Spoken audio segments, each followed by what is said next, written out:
Good morning everyone, doctor Shafali और आप। आज का टॉपिक मेरे दिल के बहुत करीब। हर किसी घर में यही डिस्कस होता है, क्या है माँ बनने की असली एज, किस एज में माँ बन जाना चाहिए। देखिए, आजकल गर्ल्स अपने करियर को लेकर बहुत ज्यादा सचेत है।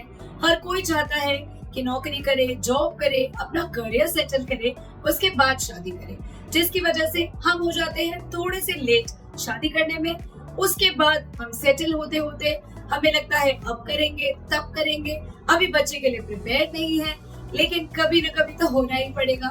पर्सनल एक्सपीरियंस भी है मुझे इस बात का। तो देखिए, आप अपने जॉब में सेटल होते ही शादी 26, 27, 28 की एज में करने की कोशिश कीजिए, और यदि लेट भी होती है तो फर्स्ट प्रेगनेंसी, पहला बच्चा 30-31 तक की एज में आइडियली हो जाना चाहिए। नहीं होता तो कोई बात नहीं, स्ट्रेस नहीं लेना, लेकिन 30-31 की एज तक बच्चा होना इसलिए फायदेमंद है क्योंकि एडवांस्ड मैटरनल एज कुछ रिस्क फैक्टर्स अपने साथ लेके आती है। सबसे पहला, अबॉर्शन रेट। जैसे जैसे हमारी एजिंग होती है, हमारी oocytes की क्वालिटी फॉल होती है, हमारा सीमन का क्वालिटी भी फॉल होता है।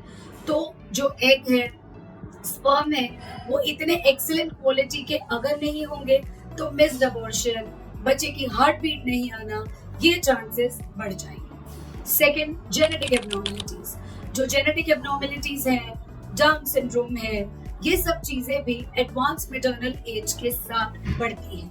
नॉर्मली डाउन सिंड्रोम 35 की एज के बाद बहुत कॉमनली एसोसिएटेड होता है। तो हमें यदि चाहिए कि बच्चा बिल्कुल स्वस्थ हो, मानसिक तौर पर भी, शारीरिक तौर पर भी, तो हमें थोड़ा सा अपने बच्चे को टाइम से पैदा करना पड़ेगा। फिर आता है कि जैसे जैसे हमारी एज बढ़ती है, हमारी जो फर्टिलिटी है वो भी कम होती है, तो हमें पैदा करने में, कंसीव करने में भी प्रॉब्लम होती है, तो हमारा स्ट्रेस लेवल बहुत ज्यादा बढ़ जाता है। हम पहले तो ये सोचते हैं कि करेंगे करेंगे, टालते रहते हैं, और जब फिर हम मूड बनाते हैं तब हम परेशान हो जाते हैं कि 2 महीने में ही हमने कंसीव नहीं किया।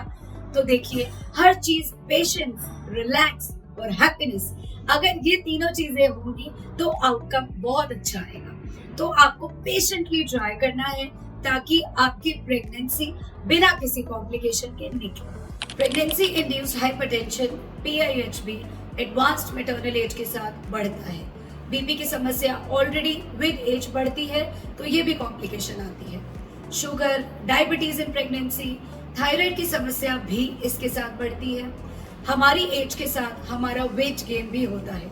ओबेसिटी भी धीरे धीरे जैसे जैसे बढ़ती है, तो प्रेगनेंसी में अबॉर्शन होने के और जेनेटिक एब्नॉर्मलिटीज होने के चांसेस बढ़ जाते हैं। साथ में ही बढ़ती है प्री टर्म प्रेगनेंसी की रिस्क।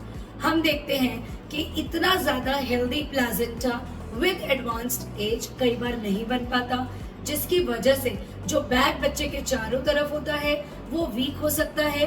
तो PROM, pre term rupture of membranes, मतलब 7th-8th मंथ में लीकिंग होना, पानी का छूटना, लेबर पेन आना, प्री टर्म डिलीवरी होना, ये सभी चीजें कॉमन हो जाती हैं। इसके अलावा IUGR, intra uterine growth restriction, हो सकता है कि बच्चा इतना एडिक्वेट वेट गेन ना कर पाए, क्योंकि अगर प्लाजेंटा इतना हेल्दी नहीं होगा तो पानी लाइकर बच्चे के चारों तरफ कम बनेगा, तो ओलिगोहेटेरोनियोस भी प्रेगनेंसी के साथ में बढ़ सकता है। तो पानी कम होने की वजह से बच्चे का वेट गेन नहीं, और बच्चा ऑटोमेटिकली इतना हेल्दी नहीं होगा। तो इन सभी कॉम्प्लिकेशंस को देखते हुए हम यही सजेस्ट करते हैं कि उम्र रहते हुए आप जब तक एनर्जेटिक हैं, जेनेटिकली स्ट्रॉन्ग है, हेल्दी है, न्यूट्रिशनल वैल्यू अच्छी है, कम से कम एक प्रेगनेंसी कर डालिए। फिर सेकेंड प्रेगनेंसी में आप 3-4 साल का गैप रख के 33, 34, 35 तक कर लीजिए। यदि किसी कारणवश नहीं कर पाए तो भी अननेसेसरी स्ट्रेस लेने की जरूरत नहीं।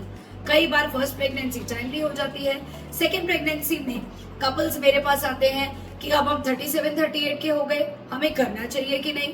तो उन्हें मैं यही कहती हूँ कि देखो, अगर प्रेगनेंसी प्लान करनी है, सेकेंड बेबी करना है, तो सारा स्ट्रेस छोड़ दीजिए। अपना folic acid, zinc tablet, calcium, vitamin D ये चारों टैबलेट्स कम से कम 2-3 महीने खा करके उसके बाद कंसीव करिए। साथ में ही अपने जो रूटीन टेस्ट है वो आप करा लीजिए, ताकि प्रेगनेंसी से पहले ही आपको अपना बीपी, शुगर, थायराइड जो रूटीन टेस्ट है वो सारे पता चल जाए, ताकि मैक्सिमम चांसेस रहे एक हेल्दी बेबी होने का।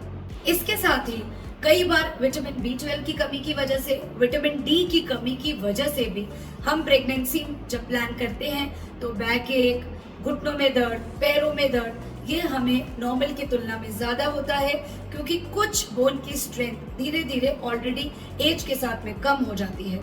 तो जो मॉर्बिडिटीज होती हैं प्रेगनेंसी के साथ, वो भी एडवांस मैटरनल एज के साथ में नॉर्मल से ज्यादा होती है। डिलीवरी के बाद भी कुछ कॉम्प्लिकेशंस हो सकती हैं, जैसे कि PPH, पोस्टपार्टम हेमरेज, मतलब डिलीवरी के बाद जो ब्लीडिंग होती है वो भी कई बार यूट्रस की टोन अच्छी ना होने की वजह से ज्यादा होती है। तो इसलिए मैं यही कहूंगी, stay healthy, stay positive and stay fit, and please please career भी साथ में कीजिए, शादी भी कीजिए और बच्चा भी टाइम पर प्लान कर लीजिए। अगर कोई दिक्कत आती है हमें पूछ सकते हैं, हमें दिखा सकते हैं, हमारे वीडियोस को देखते रहें, ताकि आपकी प्रेगनेंसी झटपट हो जाए, 9 मंथ्स भी अच्छे से निकले और आप हमें गुड न्यूज शेयर करते रहें।